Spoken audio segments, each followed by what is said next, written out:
Every year on my channel, I do a predictions video in January on what I think we're gonna see in the Fraser Valley real estate market for the upcoming year. In today's video, I'm gonna go over my 2024 predictions so that you guys can see how right, or more likely how wrong I was. Before I show you guys those results, I'd appreciate if you hit that like and subscribe button. And if you wanna book a 30-minute call with me to talk about anything real estate, you can do so by clicking the link in the description below. Prediction number one, I said that we were going to see interest rates cut throughout 2024. Now, I was right about this one. However, the amount that I predicted the Bank of Canada would reduce rates was pretty off. I thought that the Bank of Canada was going to give us 3 rate cuts, each of 25 basis points, totaling 75 basis points.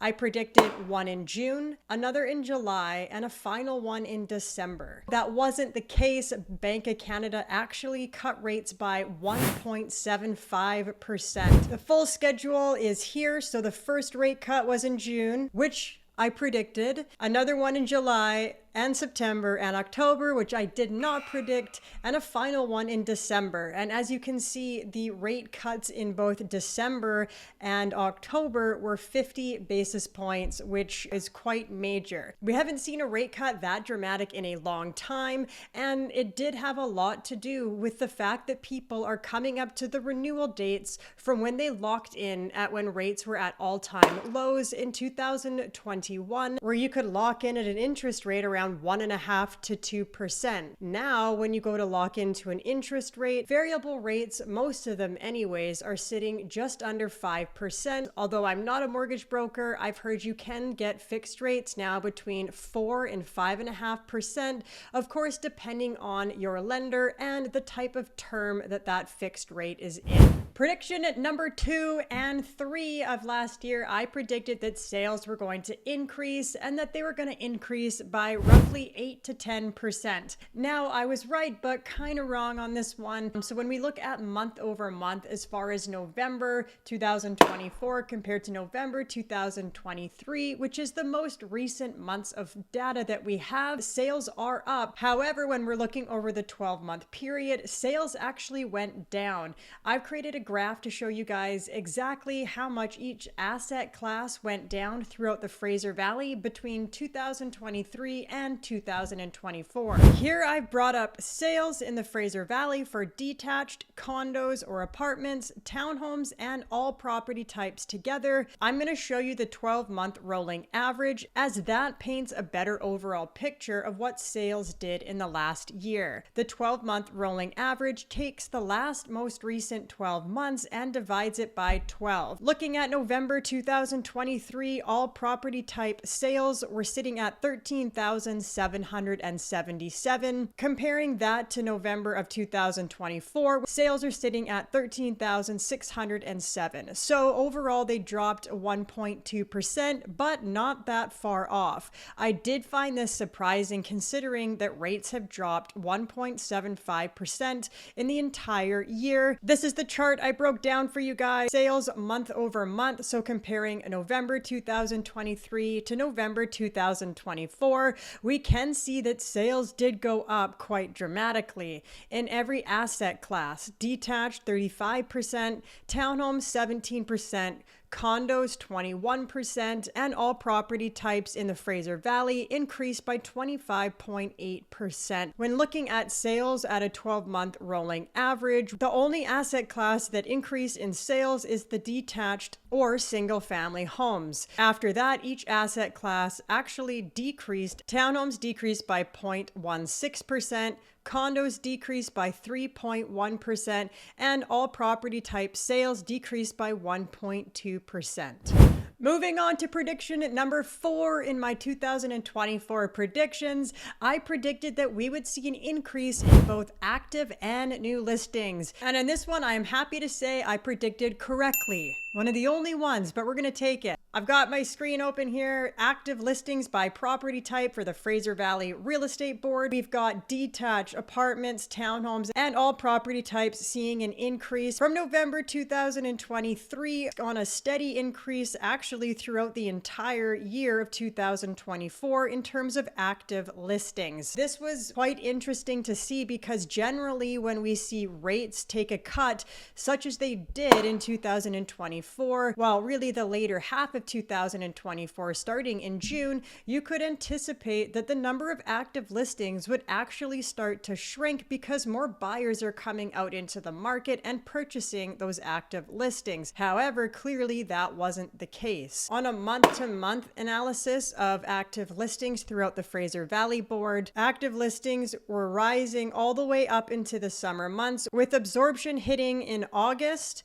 going up again in the fall, and then depleting as we enter into the holiday season here. Not too many more active listings are coming out into the market. Switching over, looking at new listings, January 2024 here, and it's on an upward trend all the way up into the most recent month of data, November 2024. That's also outlined in the Fraser Valley snapshot. Grand total new listings year to date have increased 20%. Prediction number 5 was that the type of market we are seeing throughout all asset classes in the Fraser Valley would improve in terms of the absorption rate. For example, if the detached homes are in a balanced market and they move towards a more of a seller's market, that would be an improvement in the amount of absorption we're seeing because more people are buying up detached properties. Therefore, there's less months of inventory on the market in that specific asset class. I've done a chart for you guys to measure exactly what type of market we saw in 2023 and comparing that to 2024. When looking month over month, so comparing November 2023 to November 2024, detached were sitting at 7.1 months of inventory, and this year at the same time they're at 7.8, and they're still in a buyer's market, but it's more of a heavier buyer's market. Think of it as if no new detached listings hit the market, it would take 7.8 months for all those detached homes to get purchased up. Townhomes 2023 were at 3.2 months of inventory. That's a balance to arguably still a seller's market. Townhomes were quite hot in 2023. This year they're at 4.4 months, so they've officially moved into a balanced market. All property types, 2023, 5.1 months, balanced market. 2024, 6.4 buyer's market. Condos have been an interesting one. So condos, I've seen more and more hit the market, and that's because a lot of investors that purchased when rates were lower are starting to see their month-over-month costs increase. 12-month rolling average, the most recent 12 months divided by 12, 2023 detached homes, 6.1 months of inventories. That's in a buyer's market. This year that rose to 7.4. So again, a buyer's market, but more of a buyer's market, meaning that if you're a seller, it's going to be that much more challenging to sell your home. You've got to be priced very sharply, and it has to show quite well. Townhomes, 2.9 months in 2023. Again, that was the hottest asset class that year. This year, we're looking at 4 months. So they've moved from a seller's market into a balanced market. That means there's more townhomes on the market today. Condos, 3.5 months. That's a balanced market. Arguably sort of still a seller's market. This year, 4.9 months. So condos have really switched over into that balanced to buyer's market category. All property types, 2023, 4.5 months. This year, 5.8. So officially from a balanced to really a buyer's market, just under that 6 months of inventory range. This to me is quite interesting because rates dropped so much this year, you would think that it would become a more desirable market. And I think that this upcoming year, 2025, which I'll do my prediction video on in shortly, it's going to start to switch over, because there's been so many people, in my experience anyway, and in my marketplace of Langley and the Fraser Valley, the urgency for buyers isn't quite there yet because they knew that rates were dropping. It's only become of more recent times that they're ready to jump in,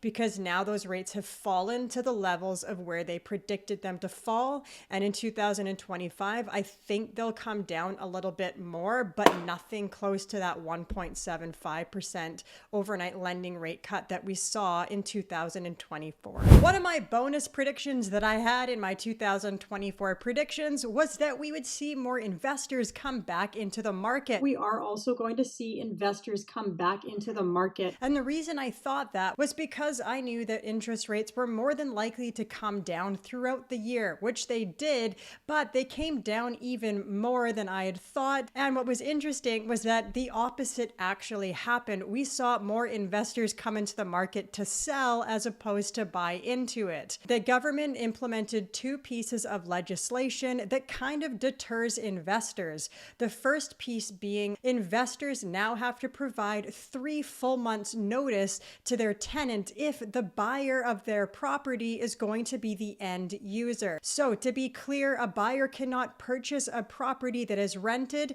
kick out that tenant to have it re-rented at today's rents. The only way a buyer can provide notice to end tenancy is if that buyer moves in themselves. The old ruling was that the buyer had to provide 2 full months notice, and now the government has come in and said we need to provide 3 full months notice if that tenant is going to have to leave the property. Now, in some cases, that can amount to close to 4 months, depending on when notice is provided, because remember, it has to be 3 full calendar months. So even if I provide notice on December 2nd, that whole month of December doesn't count, and it would be all of January, all of February, all of March, and the soonest someone could move in would be April 1st. So a lot of buyers have a hard time waiting that long, and rightfully so. The second piece of legislation that was implemented was that the government is now going to increase the amount of capital gains when you go to sell your property. I'm not an accountant, and I would advise that you seek accounting advice, but in a nutshell, if you're an investor and you go to sell your property, you would pay capital gains on 50% of the profit you made. Now, the old capital gains percentage was 53.5%, and now the new capital gains percentage that the government takes on half the profit earned is 66.7%. So usually in BC, the whole point of holding on to a property is for long-term appreciation, and we don't necessarily see month-over-month cash flow unless, of course, you've held on to that property for a long time. So now the government is making it harder to sell by having to issue more notice to the tenant, and now they're also taking a bigger piece of the pie when you go to sell your asset. So a lot of investors are offloading and moving to other places such as Alberta, where they don't have rent control and you don't have to provide much notice at all to your tenant should you decide to sell. Therefore, you get a quicker close and get your money out faster. I hope you guys found this video to be helpful. If you did, please hit that like and subscribe button. And if you want to book a call with me to talk about anything real estate, you can do so by clicking the link in the description below. Thanks for watching. Happy holidays, and I'll talk to you guys soon.